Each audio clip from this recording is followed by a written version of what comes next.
Birodarlar, qanchalar Alloh taolo uchun o'zimizni xor tutsak, Alloh taolo bizni shunchalar ko'taradi. Alloh uchun qanchalar sabr qilsak, Alloh bizni shunchalar aziz qiladi.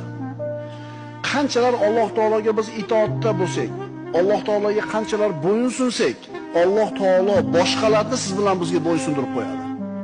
Alloh taolodan haybatlansak, bizdan ham odamlar haybatlanadigan bo'ladi. Agar qalbimizdan Allohdan bo'lgan haybat ko'tarilib ketadigan bo'lsa, odamlar ham bizdan haybatlanmay qo'yadi. Birodarlar, bu qonun.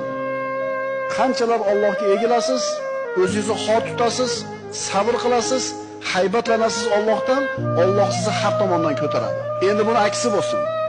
Alloh bilan umuman ishingiz bo'lmasin. Xohlaganda yashang. Alloh bilan hech qanday kor ishingiz bo'lmasin. Alloh taolo sizni o'z holingizga tashlab qo'yadi, xor bo'lasiz.